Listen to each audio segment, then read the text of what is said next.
one of 5 celebrity sisters on WeTV's hit series, Braxton Family Values. And now she's ready to heat up the charts with her new solo album, Crash and Burn. Oh. Traci Braxton, welcome to Arise 360. Thank you for having me. Traci, look at you. Yes, Serving the bread. I like girls, it.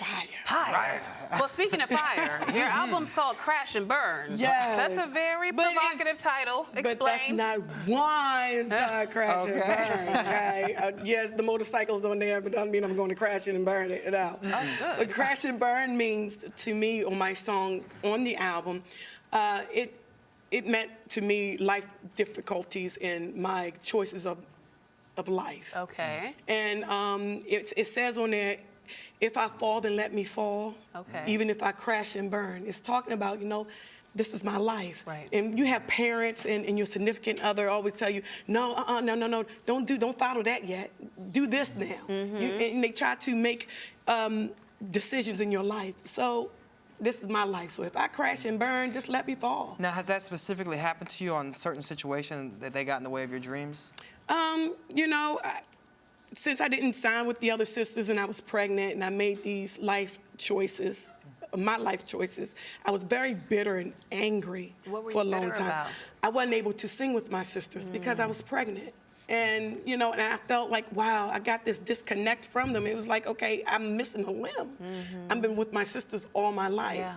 And so, you know, even when I got older, I tried to pursue a singing career, and it never happened because everybody was like, well, you're not Tony. Can you sound like Tony? We need you to sound more like Tony. But no, I'm Traci. I have my own distinct sound. So I was like, if you don't want me, okay, it's going to come.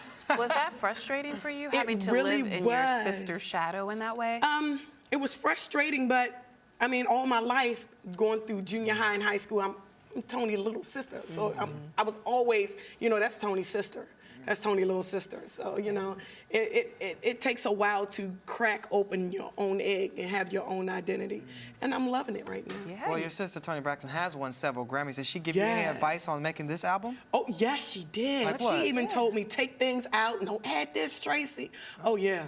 Yeah, she was brutally honest. She was brutally honest. Oh, my God. Yeah. What was that like, having her be brutally honest with you about your music? Because, you know, music is a very personal thing. It is. But, you know, when she was telling me some criticism, and it was positive and negatives.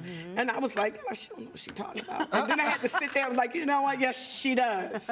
She's the one with the 6-time Grammy winner. So, you know, that's what I want to be. Well, despite when I grow up.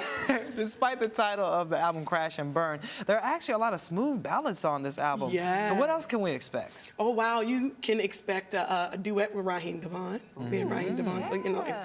He is a Grammy nominee and everything, so, you know, I'm like, yes, I got these wonderful people. Yeah, you're in the right company. Tank wrote a song on the album, and I have my brother that wrote a song on the album. Wait, there's a brother? I have a brother. He's next to Tony. Really? Yes. Who knew? Girl.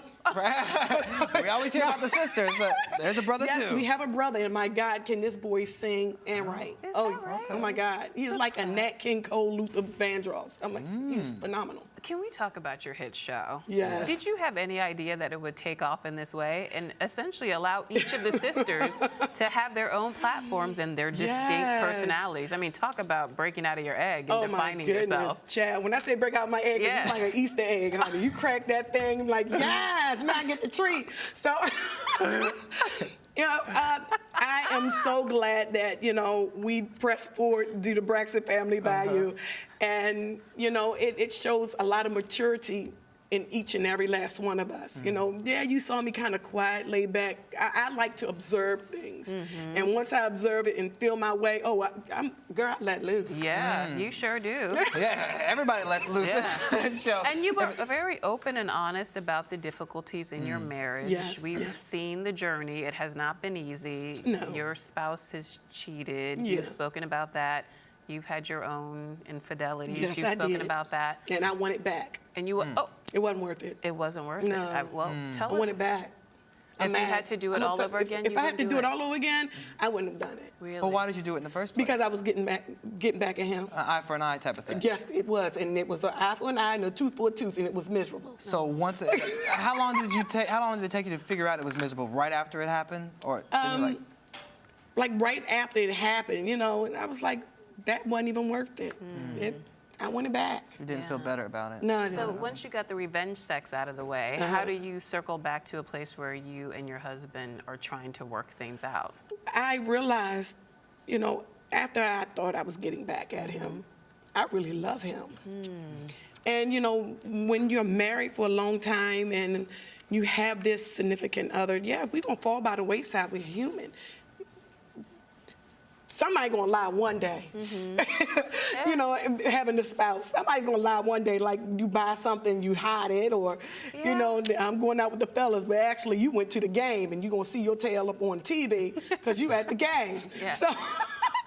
So, you know, I had to really trust him. And by being on marriage boot camp, I said, okay, I have something still on my chest. I'm so upset. I'm still upset about him cheating on me. In the beginning of our marriage, I still have that weight on my shoulders because I was always asking questions, like being puzzled, just looking at him like, do he look like he doing something? Should I punch him in the face now and say, just in case if you did something? Oh. So, yeah. Just in case you did something. Right. I like that. I was very upset. I was still holding this grudge. So how did you get over that anger? Being on marriage boot camp, did you punch him in the face? I didn't. I wanted to. Okay. I wanted to do like a Jody thing. I hate you, Jody. But it didn't. It didn't work that way. Oh, okay. So what did work? Please help us. Our communication skills. It showed us the communication skills. Talk about your feelings. Never hold them inside. And as you see on Braxton Family Values, we just letting loose our feelings. We never said anything. We never, you know, confronted the issue. We always walked away from it and was like, oh, okay, all right, everything all peachy and rosy. But actually, it's not, because you still harboring that beast inside you. But most people, you know, work out their situations in private in their home. Why was it important for you to let the world in on your personal situation? Because y'all going through the same thing. That's why.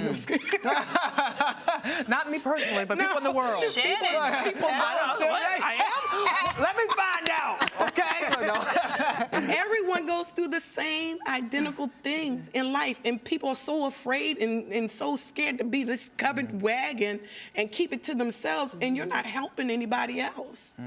You know, why not share it?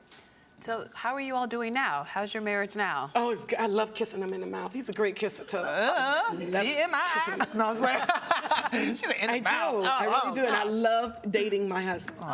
That's great. You can even nice. call it dating. Yeah. It's like, yeah, I date him now. You date him now. All right. So actually, do you listen to your own music when you're doing more than kissing him in the mouth? No, no. Okay, well, speaking of music, we've been waiting 4 seasons for the sisters to record an album. Are you all going to get in the studio and record something? Your guess is good as mine. I'm telling you, it's almost like having a speech impediment with them. I'm telling you, it's like Well, what's the problem? Who doesn't want to do it? Tamar. Tamar is busy right now. She's doing her own thing. She's doing her own thing, and plus she's in the studio again for her next album coming out. So, you know, it's a hassle. Okay. Well, when can we get your album? Yeah. Ah, you can get my album. Crash and October burn. 7th. October 7th. Yay. We can't wait. It is hot. It's a Make long sure you time pick coming, it huh? up. Well, it's well worth the wait. Yes. It is. And Thank you you look so hot much. on that Thank cover, you. girl. Yes. See, I can kiss my own self in the mouth. Oh, hi. All right. And on that note, thank you so much for being here. You're watching Rise Entertainment 360.